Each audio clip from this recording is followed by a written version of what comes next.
आपके ऊपर जो मेहर हुआ है परमात्मा का, मेहर भरा पंजाब के ऊपर बहुत समय से है, आज से नहीं है, लेकिन हम इतने अनजान हैं और काल के दबाव में, त्रिगुण माया के प्रभाव में भी इतने हैं, इतना ज्ञान सुनकर भी हम ये दृढ़ नहीं हो पाते, हम डगमग कहीं ना कहीं हो ही जाते हैं। और उसी का दुष्परिणाम आज तक हम भोग रहे हैं। अब आपके ऊपर परमात्मा ने एक विशेष कृपा की है, मानुष जन्म, और के कारण बना के, क्या क्या कारण बना करके आपको चरणों में लिया है। कोई दुख में आया है, कोई सुख में आया है, कोई ज्ञान सुनकर ही आया है। जिस कारण से भी आप यहां आए हो, कोई दुखी आया है और अब इस ज्ञान को समझ रहा है वो आकर के, क्योंकि उसको बोला जाता है कि आप सत्संग में अवश्य आओगे, अन्यथा आपका कष्ट निवारण नहीं हो पाएगा। किस लिए बुलाया जाता है सत्संग में आपको? कि आपको धनी बनाना है। आप युगों युगों के निर्धन हो चुके हो इस भक्ति मार्ग के। एक बार तो परमात्मा कबीर जी अपने कोटे से आपको राहत देता है, अपने कोटे से आपको देता है सुख, आपके दुख दूर कर देता आते ही, जिसकी सच्ची तड़प होती है और नियत साबित रहती है, उसको आते सुख देता है। फिर आपको ज्ञान सुनाया जाता है कि ये 10-20 हजार रुपये मान ले किसी से ले लिए, 1,00,000-2 लाख, तो इससे काम नहीं बनेगा। आप अपनी कमाई कोई साधन, कोई व्यवस्था करो ताकि आप साहूकार हो जाओ। तो यहां आपको बुला करके धनी बनाया जाता है। हम कितने निर्धन हो चुके हैं, हम कितना अपना सतर गिरा चुके हैं, ये आप अपना आप ही तुलना कर सकते हो, निर्णय ले सकते हो। आपको यहां आने से कितने पुण्य हो रहे हैं, आपके कितने पाप छूट चुके हैं। बीड़ी, शराब, मांस, तंबाकू सबसे पहले छुड़वाया जाता है, जो घोर पाप का कारण है। दूसरे आपको कहा जाता है किसी की सुई भी नहीं चुरानी है, किसी से रिश्वत नहीं लेनी है, ब्याज तक नहीं लेना है। ब्याज लेने वालों के नाश हुए देखे हमने, सर्वनाश हुआ देखा उनका। ब्रान माटी टक्कर मार मार कर मरे, वो पागल होकर के मरे हैं। हमारे आंखों के सामने ऐसी स्थिति देखी उन लोगों की जो ब्याज लेते थे और बहुत महंगा लेते थे। आज से 50-40 वर्ष पहले 5 रुपए सैकड़ा ब्याज, ये भगवान आज भी नहीं है 5 रुपए सैकड़ा, किसी बैंक में भी नहीं आज तक। और फिर उस व्यक्ति की क्या दुर्गति हुई हमने आंखों देखा था।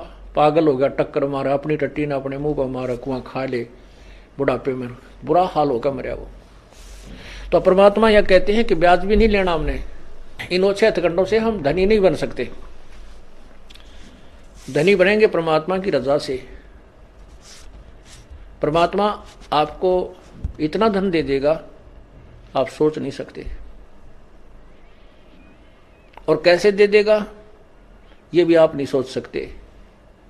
कब देगा? जब आपकी नीत साबित हो जाएगी, आप में कोई दोष नहीं देखेगा, केवल उस परमात्मा से ही आपकी याचना होगी, अन्य किसी देव में आपकी आस्था नहीं रहेगी। फिर आपके घर में बरकत, आपके ऊपर आने वाली आपत्तियों को ऊपर के ऊपर टालना शुरू कर देगा। करेगा कैसे? जब हम पतिव्रता पद पर पहुंच जाएंगे। जिस पति को अपनी पत्नी पर शंका हो जाती है तो वो उनमें फिर प्रेम नहीं रहता, और जो पतिव्रता स्त्री है उसका पति अपने सामर्थ्य के अनुसार उसकी पूरी सुरक्षा करता है, पूरी सुविधाएं देने की चेष्टा करता है। ठीक इसी प्रकार हम आत्माएं, ठीक इसी प्रकार हम सभी आत्माएं उस एक ही परमात्मा की हैं, वो हमारा पति है, सबका मालिक है। पति मीन मालिक, स्वामी, वो हमारा पति है। और हम जब तक उसमें पतिव्रता की तरह आस्था नहीं बनाएंगे तब तक वो हमारी मदद, हमारी सहायता नहीं पूरी नहीं करेगा। जब हम पतिव्रता की तरह उसके एक पतिव्रता का अर्थ है कि जैसे अपने पति के अतिरिक्त किसी भी परपुरुष में आस्था ना हो, चाहे कोई कितना ही खूबसूरत हो, कितना ही धनी हो, चाहे वो कितना ही चटक मटक हो, हमारे मन में दोष नहीं आना चाहिए।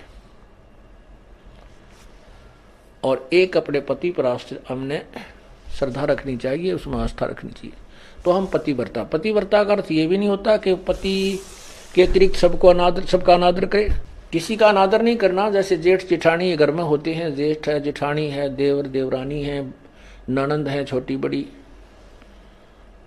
सास ससुर है, इन सबको यथोचित सत्कार देना पतिव्रता का प्रथम कर्तव्य है। लेकिन जो समर्पण अपने पति में होता है वो किसी में नहीं हो सकता, नहीं होना चाहिए, तो हम पतिव्रता हैं। तो उस ऐसे ही जब हम कबीर परमेश्वर के चरणों में आते हैं, हमें ज्ञान होता है, तो हम अपने परमेश्वर के अतिरिक्त किसी के से अपनी मनोकामना पूर्ण की तरफ सपने में भी नहीं सोचेंगे, तो हम पतिव्रता है। ठीक है, हमारे कोई जैसे ब्रह्मा विष्णु महेश देवता ऋषिजन संतजन कोई भी हैं, आदरणीय हैं, लेकिन पूजनीय नहीं है।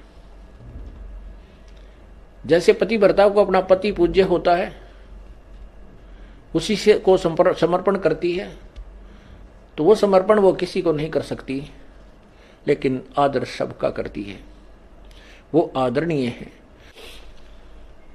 इस भाव से जब हम प्रभु के चरणों में लगेंगे, तब परमात्मा हमारी सभी मनोकामनाएं पूर्ण करेगा, अन्यथा नहीं करेगा। जैसे परमात्मा क्या बताते हैं, ज्यों पतिव्रता पति से राती, आन पुरुष नहीं भावे, बसे पी हर में सुरत प्रीत में, ऐसे ध्यान लगावे। उसके विषय में क्या बताते हैं कि जो जैसे जब पतिव्रता जमी पर और जो जो रख है धर है पाओ, और समर्थ झाड़ू देत है कदे ना काटा लग जावे। परमात्मा आपकी कैसे मदद करेगा कबीर भगवान? जब हम पतिव्रता हो जाएंगे इसके प्रति, किसी भी देवता से, किसी इष्ट से, किसी भी भूत प्रेत से या कोई झाड़े लानियों से हमारी कोई लिंक नहीं रहेगा, बिल्कुल सोचा नहीं सपने में। और फिर इस समर्थ के सहारे हम लगेंगे, तब ये हमें कितने सुख देगा। जब जो पतिव्रता जमी पर जो जो धर है पाँव, समर्थ झाड़ू देत है ना काटा लग जावे। जैसे पतिव्रता स्त्री कहते पानी को चलेगी पानी भरने के लिए, अर्थात अपने जीवन रूपी सफर में वो चलती है आत्मा, जो केवल एक इष्ट पूर्ण परमात्मा कबीर जी पर आश्रित है। उसके जीवन रूपी सफर में, जीवन रूपी रास्ते यात्रा में, यात्रा के मार्ग में वो परमात्मा समर्थ भगवान कबीर परमात्मा ऐसे झाड़ू देता है। झाड़ू मीन हमारे आने वाले जीवन में जो संकट हो, पाप कर्म रूपी कांटों को वो साफ करता रहता है कि कहीं मेरी आत्मा को पीड़ा ना लगे। अगर आप ये वीडियो YouTube पर देख रहे हैं तो हमारे चैनल को सब्सक्राइब करें और बेल आइकन को दबाना ना भूलें। अगर आप Facebook पर ये वीडियो देख रहे हैं तो हमारे पेज को लाइक करें।